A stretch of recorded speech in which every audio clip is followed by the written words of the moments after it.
Most pivots don't fail because of the market. They fail because high-performing men tolerate misalignment and then they panic move. I know misalignment sounds like coach speak. So think of it as wearing clothes that no longer fit. You've outgrown your role, but you're still clinging to it because that's all you've known. You don't drift your way into a bad pivot. You tolerate your way into one. Hey, I'm Kurt. I help men over 40 stop tolerating a life or career that no longer fits. Or think of me as your life proctologist. I deal with some of those uncomfortable things that show up in midlife, but you can keep your pants on. So if you want some no bullshit, no fluff, life and career insights for men over 40, this is the place. Just hit that like and subscribe button. This is part 1 of the traits necessary for a successful career pivot. Here in chapter 1, we'll cover the first 4 traits that determine whether you will repeat the same damn chapter or actually evolve. Here's why this is important. Most people screw up career pivots, and then they have no idea what they're doing. Like me, when I left my 27-year chef career. No clue, right? I had no job, no idea what I wanted to do next. And I completely screwed it up. To say I learned the hard way is the understatement of the century. Add to that those myths that many people carry with them that, changing careers means you have to start over from the bottom or throw away everything you built. No, bullshit. Although, that's what happened to me, because again, I had no idea what I was doing.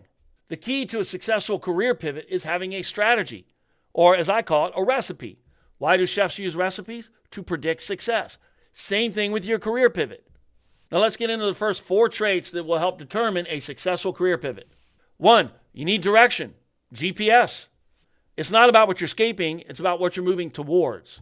When you lack direction, this is one of the ways it shows up. Wasted time, applying for roles you don't even want, such as a former client of mine, late 50s VP of a big tech company. He applied for over 100 jobs in a year, knowing he didn't want them, but he didn't know what else to do. He was just going through the motions.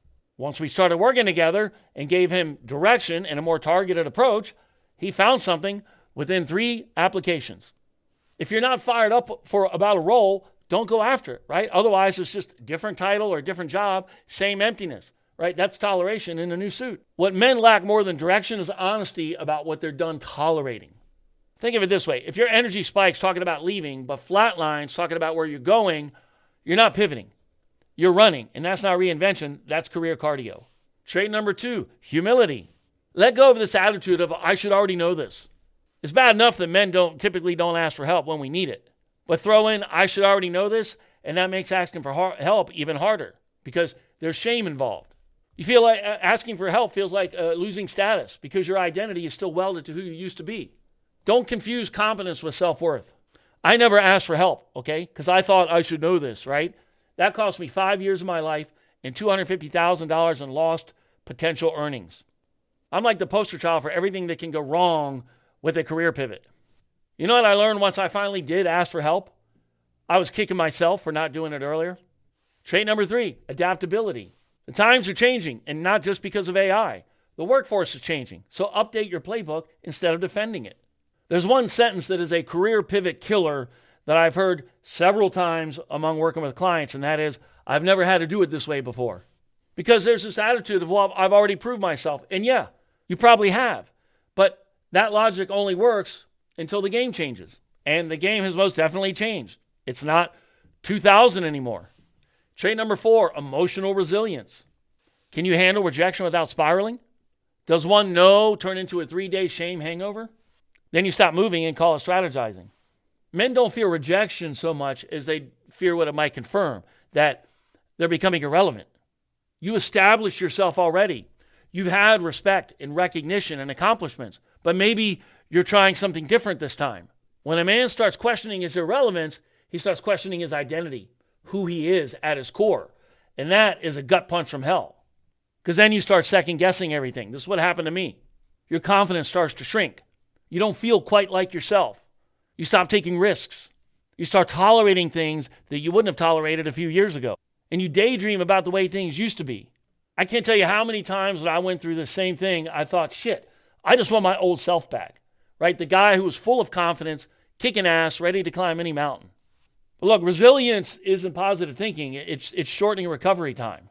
Best way I've learned to overcome this is movement. Just keep doing things, whether it be networking, going to events, applying for jobs, what have you. Just keep moving, okay? Action leads to discovery, which leads to momentum. You got to put in the reps.